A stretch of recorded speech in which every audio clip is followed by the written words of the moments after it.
So welcome to the Addressing Workplace Bullying and Harassment hot topic or business briefing. We're trying to run these every month, and we try and pick a topic that is relevant or has been identified by WorkSafe Tasmania as something that they would like us to share more information with businesses on. So the reason we record them is that we can place them onto our website as a resource for to be able to direct businesses to if they weren't able to attend the live session. So the presentation will run for probably 15 minutes maximum. If you'd like a copy at the end, we can provide you with a PDF version.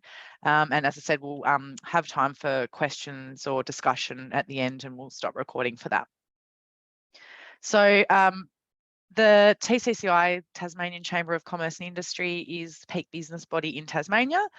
We're a not-for-profit membership organisation that is funded by business, and these business briefings are funded through a WorkCover Tasmania board program where we can provide free workplace health and safety advice and support to businesses that operate in Tasmania. So any type of workplace health and safety questions or concerns, or if you'd like a site visit or a toolbox meeting held for you or some training, we can assist with all of those things at no charge through the support of WorkCover.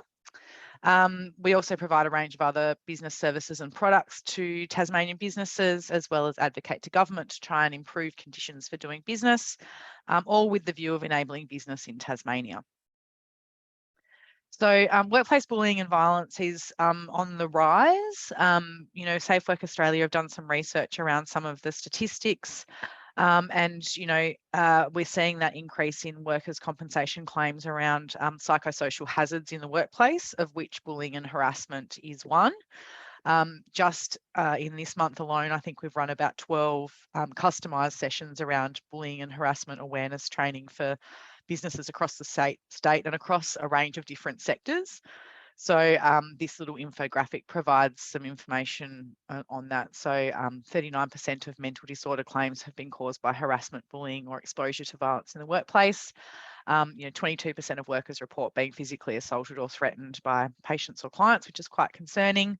A number of mental stress claims made by people, as well as workers being treated unfairly due to their gender, or 37% of workers report being sworn or yelled at in the workplace. So that's often a challenging one depending on your workplace culture and the nature of your workforce. So I spent many years working in hospitality where for a very long time, and still in some workplaces, that was an acceptable way to communicate with people. So often when we think of bullying and harassment in the workplace, we don't necessarily think of swearing, but it can be quite stressful to some employees, even though it may have been a normal part of practices previously.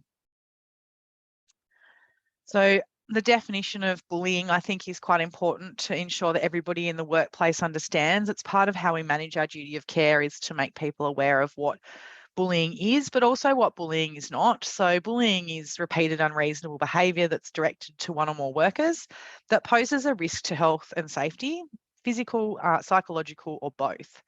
So, bullying and harassment is probably much more a psychological risk these days. There's not so much of the flushing people's heads down the toilets and those sorts of things as may have happened 30 years ago. But nonetheless, it still poses a risk and makes people feel uncomfortable.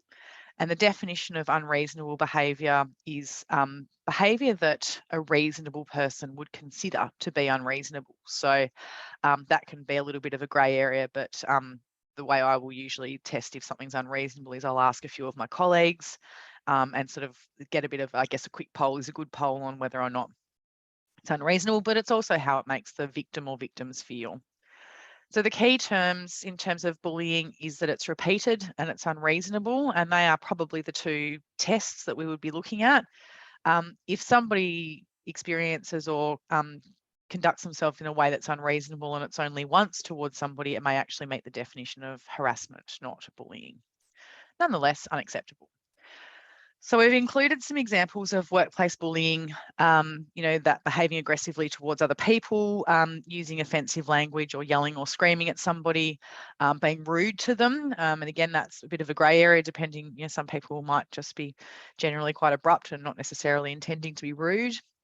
Ridicule, insults, patronising titles or nicknames, teasing or playing practical jokes on people, pressuring someone to behave inappropriately, leaving people out. And I was delivering this last week and somebody said, so does that mean if, 3 people from the team decide to go to the Melbourne Cup lunch, and we don't invite other people, is that bullying?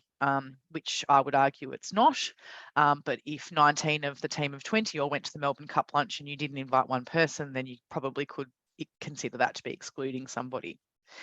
The other examples are things like withholding information, so kind of setting people up to fail, which is similar to the last example there, which is placing unreasonable work demands on people, knowing that they can't possibly achieve it. So again, sort of setting people up to fail and creating that psychological hazard within the workplace.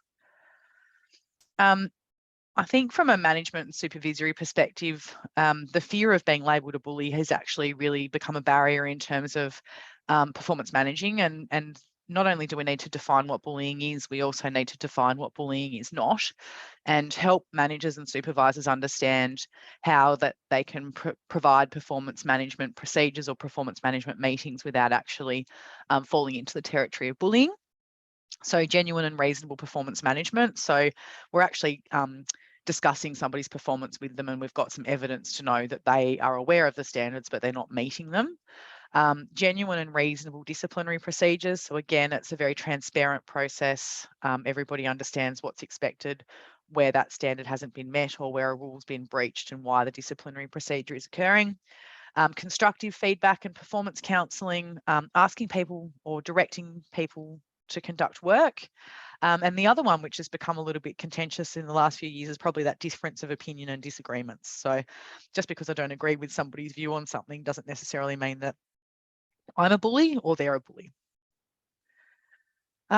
So the other things that we sort of look at, and just bullying and harassment are used kind of interchangeably or together a lot of the time, but discrimination and harassment are distinct or different offences, and they don't need to fall into the realm of bullying to be acted upon. So that, as I was saying before, a single act of inappropriate behaviour may be considered harassment and can still warrant somebody taking action. It doesn't have to be repeated for it to become something that we need to intervene in. And single or isolated instances of unreasonable behaviour don't constitute bullying, but probably harassment. So quickly, the definition of harassment is that kind of behaviour that's designed to intimidate, offend or humiliate a person, and it may be a single incident. It could be based on a personal attribute, which also falls into the definition of discrimination, where we would treat somebody less fairly due to a personal attribute, that they can't really do anything about, and it doesn't have any impact on their ability to do the job. Examples of harassment, people making offensive jokes or gestures, sending explicit or suggestive emails or text messages, display of offensive material such as screensavers or posters. And again, it's a cultural thing. It was only a couple of years ago. I was in a workplace in a civil construction kind of business, and we were doing some training in their lunchroom, and I thought that all of the Playboy centerfolds had gone, but apparently there are still some workplaces that display such things. So people that have things on display that other people might be offended by, and that might not just be within your organisation, it might be external clients or customers, making derogatory comments or taunting somebody, asking intrusive questions about somebody's personal life, or any type of initiation practices that involve unwelcome behaviour. So there is a bit of overlap. Both describe behaviour that is unreasonable or offensive, and probably has the intent of, upsetting or intimidating somebody. However, sometimes there is no intent. Somebody might just think that they're being really funny, or they might be behaving in a way that was acceptable, or something that might have happened to them when they were new. Or so that's why I think making the team members aware of what is and isn't acceptable in terms of some really practical examples can be quite helpful, and helping people understand that you might think that you're being funny or having a bit of a laugh, but if the other person finds it intimidating or insulting, or it makes them feel uncomfortable, then they do have an obligation to stop that behaviour, and if they don't, there can be consequences. So as I said before, if harassment is repeated, then it can be considered bullying.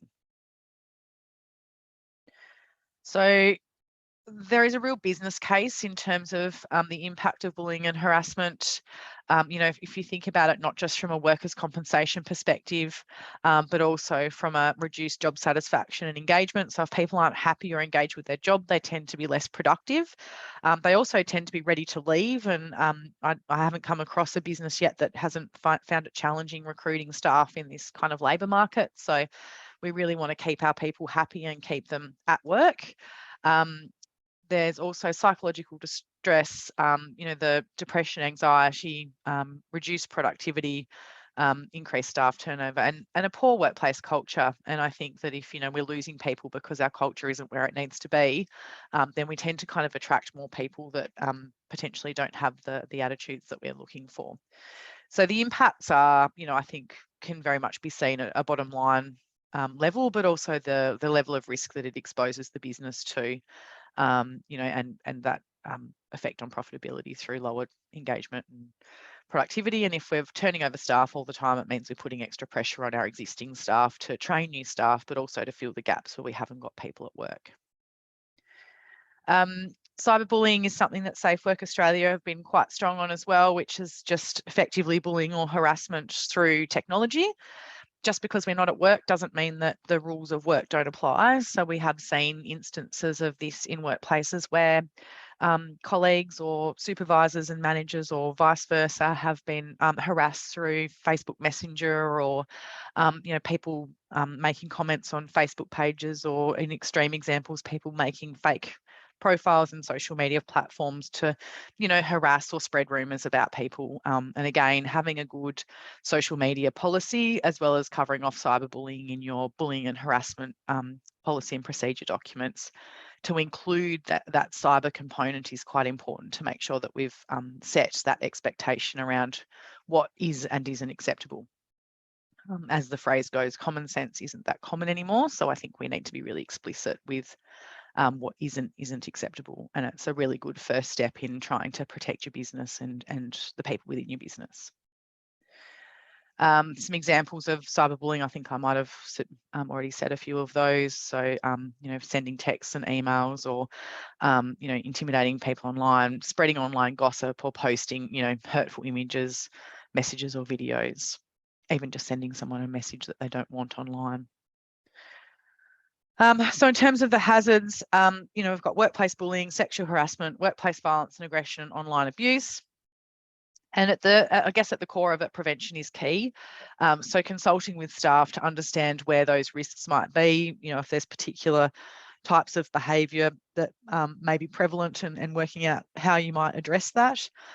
Sometimes through education processes, so staff toolbox meetings, reissuing policy and procedure documents, having discussions, making sure that supervisors and managers are actually monitoring what's going on in the workplace. And if we do see behaviours that aren't consistent with how we want people to be behaving, we actually address those behaviours then and there, and not kind of just hope that it's going to go away, which feeds into creating a culture of respect and people doing the right thing, as opposed to kind of having to use a more punitive or disciplinary approach to get people to behave. But at the core of it is having a good policy and procedure, so everybody's clear on the expectations and we're not kind of assuming that people know what they can and can't do in the workplace. So your consultation is quite important, particularly if you are updating a policy or introducing a new policy, to put it out to the workplace and invite feedback. So you might do that through toolbox meetings. Management might have an open door policy, particularly if it's a smaller organisation and that's achievable. Also through workplace health and safety reporting, so incident, accident report forms, or maybe your organisation uses things like hazard alerts. Encouraging people to think about using that sort of documentation from a psychological hazard or risk perspective, not just, there was a wet floor, or, there's a frayed cord on that particular, appliance. The other thing that we can do as business leaders is to observe what goes on in the business and kind of keep an eye on things that way, as well as having informal conversations with people that kind of reinforce that zero tolerance to bullying and harassment in the workplace. So education, again, you can use toolbox meetings. Toolbox meetings are really quite helpful. I strongly encourage you, if you do have toolbox meetings, to document them. I know a lot of businesses that do the right thing, but if somebody was to come in and ask for evidence of your toolbox meetings, there is nothing documented. So even if it's just a quick, voice memo or something to say toolbox meeting held, discuss bullying and harassment expectations, or whatever it might be, so that there's a record of a meeting occurring. Team training sessions, online training, maybe some signage. You can look at external training, and also thinking about, doing some work around mental health awareness, whether or not that's mental health first aid, or maybe some of those courses that have less of a financial and time imposition, but just, putting it on the radar. It's surprisingly well received by workers when it's delivered well. People have often got a personal experience or somebody that they know that has experienced mental health problems or challenges in the past, and it's a great opportunity to kind of open up the conversation on those sorts of things. Culture, so leadership, role modelling. We got asked to come into a workplace not so long ago and run some respectful workplace behaviour training. And the only person that didn't attend that training was the owner of the business, who, from all reports, was probably one of the worst offenders in terms of how they communicated with their workforce. So it's very hard to tell people not to, verbally abuse other people when the person at the head of the organisation is conducting themselves in that way. As I said, observing the sorts of behaviours in the workplace to identify acceptable and unacceptable behaviours. Having effective policies and procedures that we actually refer to and have available, as opposed to kind of having them in the folder on the shelf or on the computer, and monitoring and enforcing desired behaviours. So you might have, depending on the size of your organisation, you might have a range of policies and procedures. We do strongly recommend having a code of conduct which outlines how we expect people to conduct themselves in the workplace, whether that's with colleagues or if they're dealing with the general public or your customers and clients. Having anti-bullying and harassment policies in place. A grievance procedure is also really important, so that people actually know what to do if they feel that they have been the victim of bullying or harassment in the workplace. Again, we've seen workplaces that have really got themselves into a bit of trouble because they had a policy around bullying and harassment, but they didn't actually have a process for somebody to follow if they felt that they were being bullied and harassed. And also using that workplace health and safety documentation so that people can report any types of hazards or incidents, and keep an eye on your absenteeism and your turnover rates. So if you're seeing an increase in those sorts of things, obviously absenteeism with this flu season and COVID's a bit hard to measure, but if people are not coming to work because of feeling uncomfortable, or you're seeing that spike and it's not related to the flu or COVID, it might be worth investigating. And if for some reason you seem to have a spike in turnover, to just see what might be driving that. So just finishing up, I think the other considerations in the workplace is, I guess, differences in generations, but also different values. Often you'll have some people that believe you're not working hard enough unless you're working, an extra 10 or 15 hours a week, whereas other people might be quite happy just to work the rostered hours and, start on time and finish on time. Looking at the demographic profile of your workforce, we have seen a huge increase in the diversity of our workplaces. And so trying to support, I guess, people to understand each other and work collaboratively. Workplace pressures, as I said, there's been a lot of absenteeism with the flu and COVID, which puts pressure onto others. And sometimes that pressure can actually, sort of, I guess, show itself as people sort of getting cranky or snapping at each other, which may feed into somebody feeling bullied or harassed in the workplace. Make sure that you work with your leaders to give them the capability to know the difference between, what is and what isn't bullying, and how to pull up behaviours that are unacceptable. Knowing that your policy is not enough, it's about what happens. And also think about how you might be able to access things like an employee assistance program to provide that external support to people that are having a rough time. One of the things that managers and supervisors often end up becoming is a sort of accidental counsellor, which, if you're happy to do that, that's great, but sometimes it's great to have somewhere that you can refer people to that are trained to provide that support. So make sure that you consult on your policies. Do people actually know what the policies say and how to access them? Do they know what psychological hazards even are? And make sure that your policy is practical, enforced, and current, because again, just having the document isn't enough to kind of manage the risk. We need to show how we're actually consulting on that and the fact that it's something that we actually work by and abide by. And finishing up, there's some, as I said, we've got the TCCI advisory service, so free of charge. If you're not sure if we can help you, contact us and we'll let you know if we can. If not, we'll refer you to someone that can. Safe Work Australia, WorkSafe Tasmania, as well as, depending on the sector you're in, your peak body may also provide some support and advice around workplace health and safety, but also bullying and harassment. So that's the end of the presentation. And what I'm going to do is I'm going to stop sharing and stop recording. And